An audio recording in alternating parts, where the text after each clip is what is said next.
So we have the basics of an enemy in, but let's start getting ourselves a player controller together. So I'm going to go to my content browser, blueprints. I'm going to right click and create a new blueprint class, and this is going to be a player controller class. And I'm going to call this, you guessed it, KG player controller base. So let's double click on this KG player controller base and see what we have inside of it.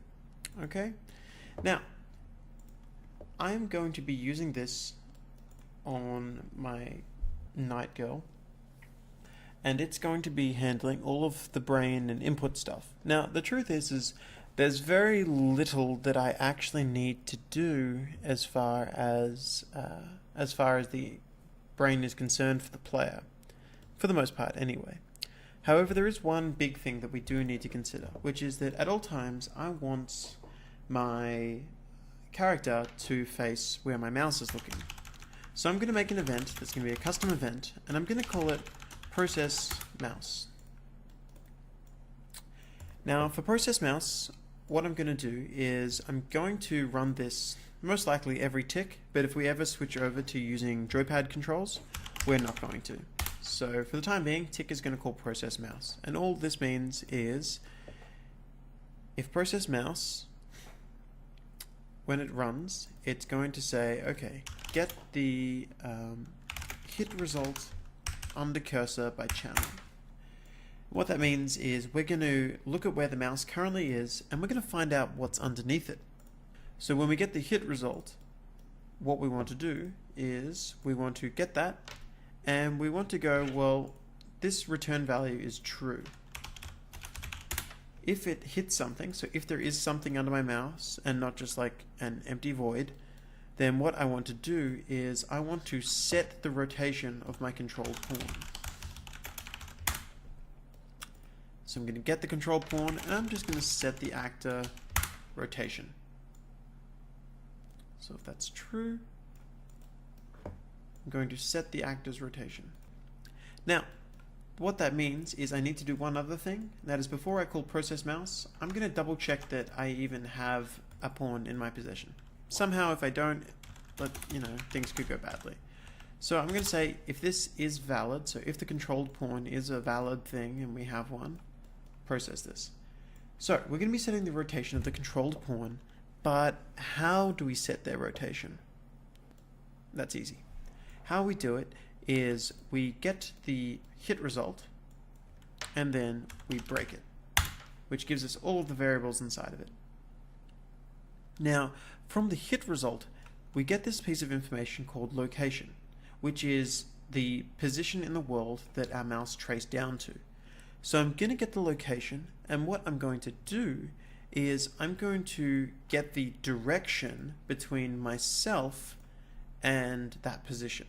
So to do that, what I need to do is from the location, I'm going to go get unit direction. So this gets me the direction from the location, and I need to get the direction from me to it. So even though I dragged off of it, I actually want this to be in the to category, because the from section is going to be the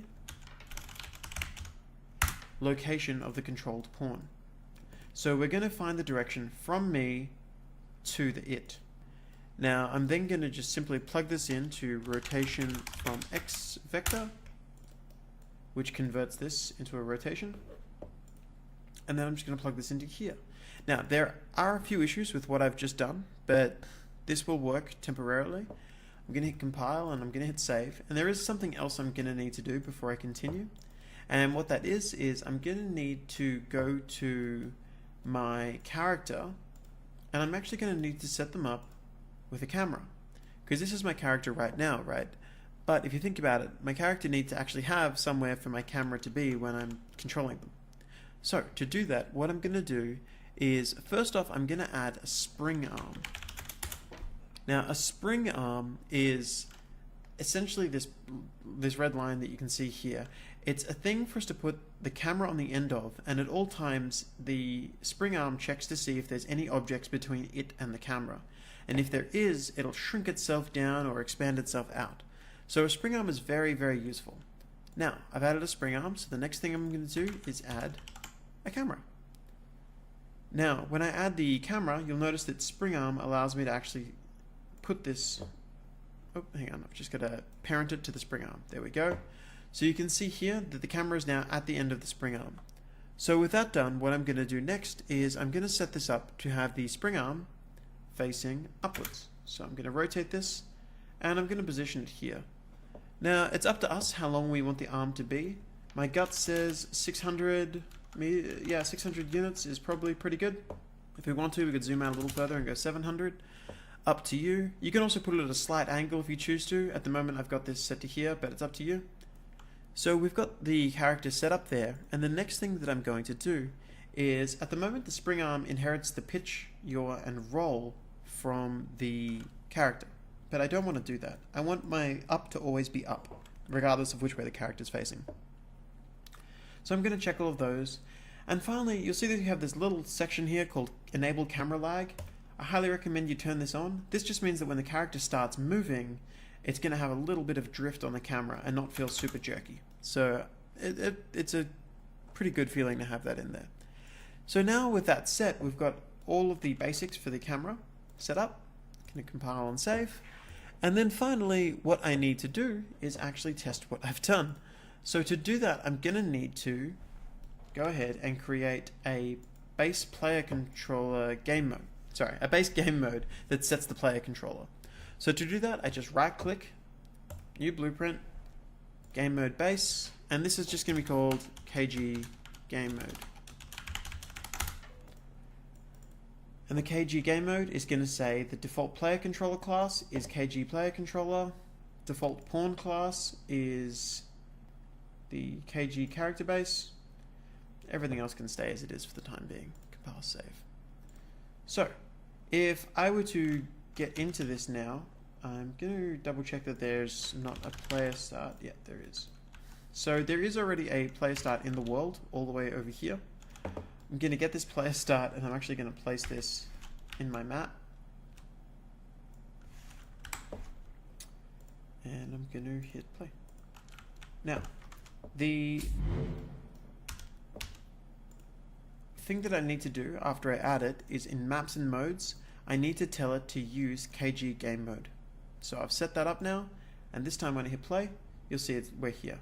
Now, if you look closely, you can see as I rotate the mouse, we now have a character who's actually rotating to face my mouse. She doesn't have anything else going for her, and if I do this, she does that. But, you know, it's a start. So the first issue is that when I rotate my character like that, I'm currently setting her X, Y, and Z rotation. But if you think about it, the only actual rotation that I really want to change is her yaw. So I only want her spinning on the spot. I don't want her doing anything else. So if I want to, I could split this, and then just connect yaw to each other and ignore the rest. And you'll see that she's now rotating to face the mouse. And everything is good.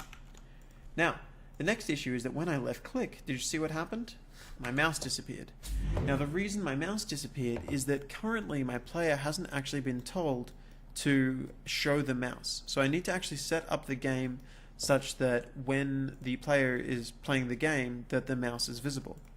Now that's a really easy thing to do. I'm just going to go back to my player controller, and on begin play, I'm going to type show mouse. And I'm going to check that so that it's true.